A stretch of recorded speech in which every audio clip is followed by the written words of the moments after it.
A reading and analysis of Hamlet's Seventh Soliloquy by Lily Catherine Intilini. Brought to you by Shakespearean Cats.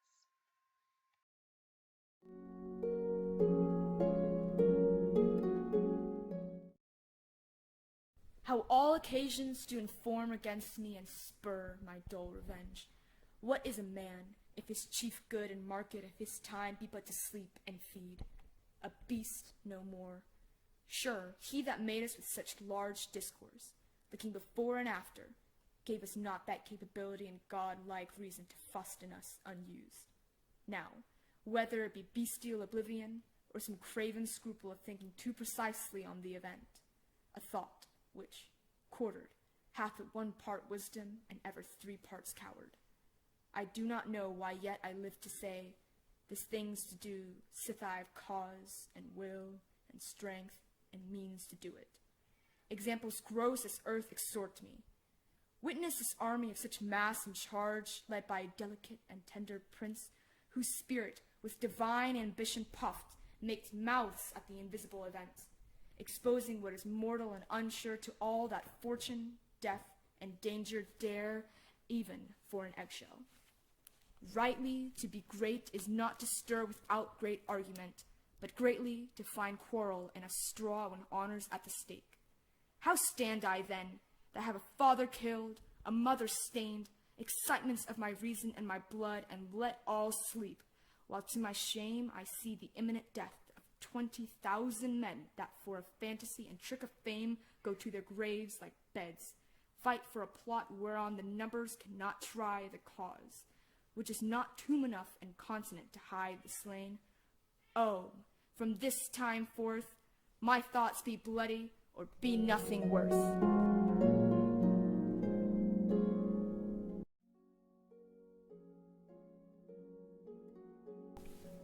Trace out the logical progression and development of Hamlet's soliloquy closely. In this soliloquy, Hamlet reacts to Fortinbras's army and decides to stop being indecisive and finally take revenge on his uncle. In the beginning, Hamlet feels pressure to avenge his father's death and is frustrated with himself for procrastinating.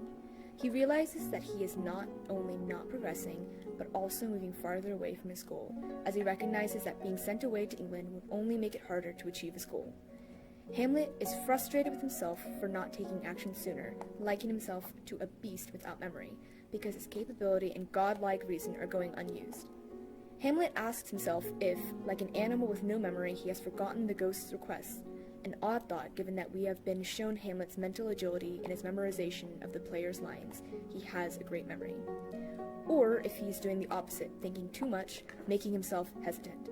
He criticizes himself for pondering too much on whether or not he should murder Claudius, because only cowards would contemplate the consequences of action for so long. Furthermore, he is unsure why he's even thinking about murdering Claudius instead of just carrying out the action, because he possesses the motive and ability to do it. The only obstacle is his own hesitation. Hamlet then reacts to the Norwegian army marching on the horizon. He questions his self-worth when he looks at Fortinbras's accomplishment at having raised an army full of men marching to their deaths for a piece of land that has little value. Hamlet realizes that the other prince, Fortinbras, is willing to risk everything for honor, even if the purpose is futile, while Hamlet has seemingly more legitimate reasons to seek revenge compared to Fortinbras's. Yet, like a coward, Hamlet is paralyzed in thinking too precisely on the event, making him feel that his inability to take action is shameful. The soliloquy concludes with Hamlet's decision to murder Claudius, because Hamlet now knows he must stop procrastinating and vows from then on to have bloody thoughts only, rather than shying away from killing Claudius, as he did when he saw his uncle praying. Do you think Hamlet believes truly in his statement that rightly to be great is not to stir without great argument? Hamlet says that greatness comes from judiciously choosing when to confront others, and that one must do so only when the impetus to action is convincing. This does not hold up when one examines Hamlet's own actions. He stirs to plot against Claudius on the word of a ghost. True, he had previously suspected Claudius of what the ghost calls murder most foul, and the audience later learns from Claudius's prayer that he did, in fact, kill his brother to take the crown. However, when Hamlet meets the ghost on the ramparts in Act 1, he has no such certainty. His only proof for his actions is spectral, and his motivation comes as much from his own presuppositions about his uncle as from the word of the ghost. His convictions in that moment, then, cannot be called great by his own standards. If he believes in the statement, he either does not see himself as a great man, or, if he does hold himself in high regard, he is speaking in self-delusion. After swearing to take revenge on Claudius for his father's ghost, Hamlet delays for months, not taking action even when the opportunity presents itself. It is only during his final soliloquy that he finds a reason to act as he surveys Fortinbras's forces and sees the imminent death of 20,000 men. The motivating factor here is Hamlet's shame that the other prince, who, like Hamlet, seeks to avenge his father's loss, though it is loss of land rather than life, has set out with a massive army to recapture said land. Is the campaign worth the tiny plot and the deaths of thousands? This is not a question likely to concern either man. Fortinbras fights for honor, and Hamlet asserts that it is great to find quarrel in a straw when honor's at stake. Since Hamlet's utmost concern in this scene is his personal honor, which he calls into question by comparing himself unfavorably to Fortinbras, he must see his own decision now to finally take action against Claudius as great, and indicative of his own belief in his declaration. Although Hamlet does not begin the play by taking action only when it is justified, over the course of the play he finds a reason for action, honor, that allows him to follow his own stated creed. What about Fortinbras's army prompts Hamlet to resolve, "My thoughts be bloody, or be nothing worth"? Hamlet compares Fortinbras, who has raised an army of 20,000 men, to himself in his own indecision and delay in killing his uncle. He observes that Fortinbras's army is powerful in its mass and charge, though the land it seeks to conquer is worth very little. The men of Fortinbras's army march towards their imminent deaths for what Hamlet observes is a simple fantasy or trick of fame. Despite the fact that Fortinbras and his army lack adequate motive to fight for the lands in Poland, they are fighting for honor, which, in Hamlet's opinion, makes them great. In contrast, Hamlet, who has a father killed and a mother sustained, remains inactive. It seems that he has greater cause for actions, but, unlike Fortinbras, he has done nothing. As Hamlet watches Fortinbras's army marching towards their demise, he feels shame that, despite the excitements of his reason and blood, he has let all sleep. Hamlet is ashamed that 20,000 men are capable of fighting for their king's honor with little to no reason, while he, who has all the reason imaginable, has up until now delayed in doing so.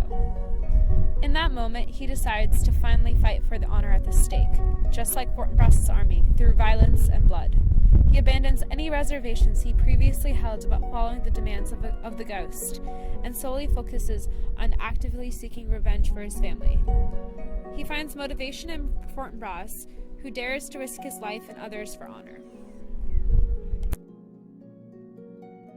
What seems odd or ironical about the subject, grammatically speaking, of the final sentence that Hamlet utters in his soliloquy?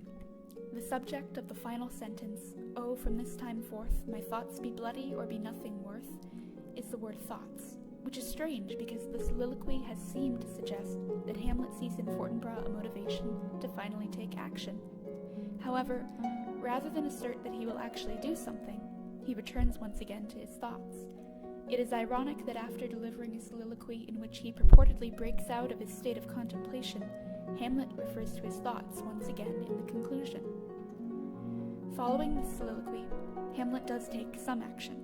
He sends Rosencrantz and Guildenstern to their deaths in England. He fights Laertes at Ophelia's funeral, and finally duels him back at Elsinore. Here, Hamlet is noticeably more active than he has been up to this point in the play. However, it is worth noting that the bloody actions he takes are not directly related to his revenge. His indirect execution of Rosencrantz and Guildenstern punishes them for colluding with his uncle, but does nothing to help him achieve his revenge against Claudius. Likewise, when Hamlet intrudes on Ophelia's funeral and grapples with Laertes, insensitively insisting that 40,000 brothers could not, with all their quantity of love, make up his sum, it is hard to see what good his rudeness and belligerence accomplish. especially when Laertes has every reason to be upset with Hamlet for his treatment of his sister before her death. After the unproductive graveyard fight, Hamlet agrees to duel Laertes once more at the castle, but the summons comes to him. He does not initiate the contact, and he allows Claudius to play him by making Laertes, rather than the king, his main adversary. All these unproductive actions that follow Hamlet's seventh soliloquy suggest that, while he has made his thoughts more violent, he has not considered how they can best fit into the bigger picture of his revenge, leaving him to either lash out at others fruitlessly, or to wait for a call to action to come to him by way of others. Do Hamlet's actions from this point in the play suggest that the advance of Fortinbras's army has stirred Hamlet to action? Explain. Fortinbras's army stirs Hamlet's desire to act. Though Hamlet's actions have no logical connection to Fortinbras's army, their searches for honor are completely separate, and the two princes are tied only by their motivations. As Hamlet watches 20,000 men march towards their imminent deaths for the fallen king, he concludes that rightly to be great is just not to stir without great argument, but greatly to find quarrel in a straw when honor at stake. Here, Hamlet's personal definition of honor is solidified. He believes that to be great, like Fortinbras, one must take action to preserve one's honor. Hamlet's respect for Fortinbras is further emphasized in the final scene of the play where he declares, "The election lights on Fortinbras, he has my dying voice."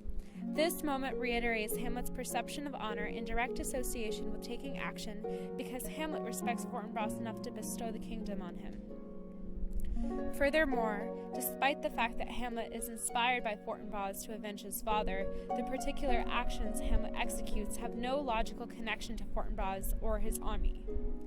Fortinbras's army is marching towards their demise for their fallen king, while Hamlet's violent acts after this soliloquy are for him. For example, amidst the chaos in Act 5, we find that Rosencrantz and Guildenstern are dead, from a nameless British ambassador due to Hamlet's discovery that they were conspiring against him with his uncle.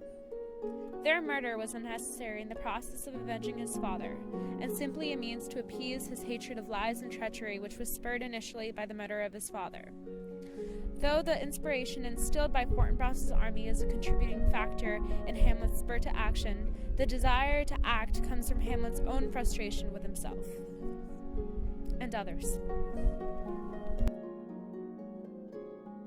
Which does the play suggest is wiser, 1 part wisdom and 3 parts coward, or 4 quarters foolishness and bravado? Explain. The play suggests that 4 quarters of foolishness and bravado is wiser than 1 part wisdom and 3 parts coward. However, there are complexities with this conclusion. If we are to believe Hamlet is, as he claims, 1 quarter wise and 3 quarters cowardly, then we know that Hamlet missed a perfect opportunity to avenge his father's death. In Act 3, Scene 1, Hamlet spares Claudius' life, because Hamlet believes Claudius is fit and seasoned for this passage, when really, Claudius' words without thought never to heaven go. Thus, Hamlet's careful contemplation serves to his disadvantage. These characteristics are contrasted by those of Fortinbras, also a prince fighting for his father's honor, whose foolishness and bravado proves to be advantageous. Fortinbras is daring enough to bring in his army to fight for land that hath in it no profit but the name. On the way to Poland, Fortinbras stumbles across Denmark in a state of chaos. He embraces his fortune and assumes the throne. Thus, we are inclined to believe that the play favors such grandiose behavior. However, the character of Laertes suggests otherwise.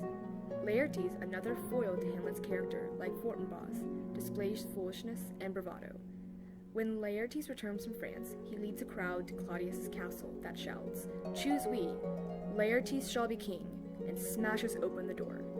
Laertes, senseless enough to never question Claudius' true motive to kill Hamlet, decides to plot with him. In the end, Laertes dies along with Hamlet, showing that the play does not favor irrationality. We must also keep in mind that the circumstances favored Fortinbras, suggesting that in addition to his daring personality, chance helped him win the throne. Although there is more evidence to suggest that the play favors foolishness and bravado, there are intricacies with this conclusion.